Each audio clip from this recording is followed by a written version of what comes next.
Holy Spirit. Amen. In the love of God, more than dear, to God's love, to meet me here. Over this day, be at my side, light and guide, and guide. Amen.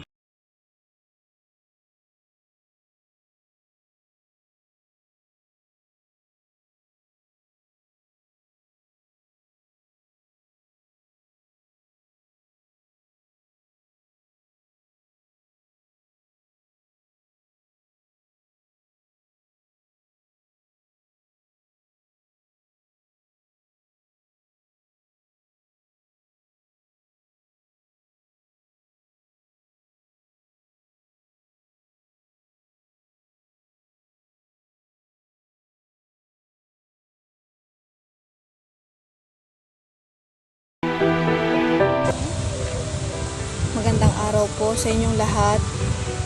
Kumakatok po kami sa inyong puso na tulungan ang aking anak na may sakit na systemic juvenile idiopathic arthritis sa edad na 5 taon po. Tulungan niyo po sana kami kahit sa maliit po na halaga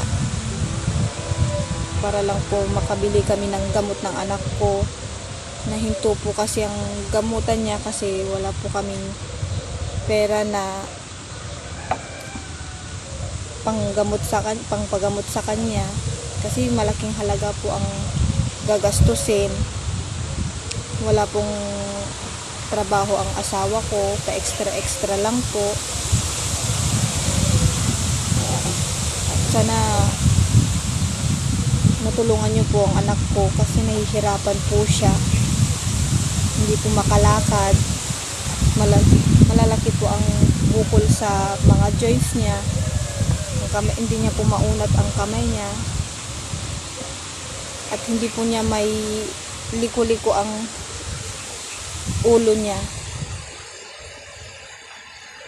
Sana po matulungan niyo po kami.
masakit po yung mga kamay ko, tas tuhod ko, ito po, tas ito. Sa kalig ko po, nangangawit po paggabi. Tapos po, hindi po ako makatulog paggabi, nangangawit po.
Ayan guys, ito po yung update natin kay Kenneth Ibarra na may sakit na systemic juvenile idiopathic arthritis. Ayan, so patuloy pa rin po siyang lumalaban sa kanyang sakit. And guys, kung matatandaan nyo sa last video ko is ito po yung nagpapack ako ng groceries para kay Kenneth Ibarra. Pero guys, pili lang po yung na ano namin kasi ito po yung nagkandak kami ng raffle for ako. So ito na po yung nalikom namin na galing doon.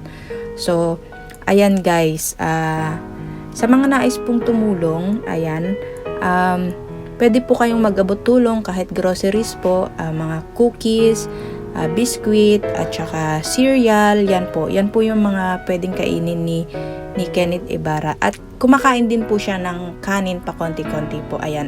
At ang importante po, yung nirekomenda ng doktor is yung gatas po, yung Pediasure Plus 3 na medyo mabigat po talaga sa bulsa nila. Bukod sa gamutan nila na mga therapy po, ayan. So, sa mga nais po talagang tumulong, please contact us, ang Helping Hand Adventurer. Ilalagay ko po sa screen ang FB ng kanyang magulang. Pwede nyo po siyang i-direct message or pwede nyo rin po kung i-message yan. Pero Rosario Ayeras po. So, ilalagay ko po yan sa screen. Ayan, maraming salamat po at sana po patuloy nyo pa rin po suportahan ang aking YouTube channel para po mas mabigyan po natin yung mga taong nangangailangan tulad ni Kenneth Ibarra. Ayan po, so God bless po sa inyong lahat. Ingat po kayong lagi, lalo na po sa panahon ngayon, pandemic. And yun nga po, lagi ko pong sinasabi sa inyo na maliit na tulong, pag pinagsama-sama is lalaki po ang tulong na mabibigay natin sa ating kapwa. Ayan, God bless you all guys and take care.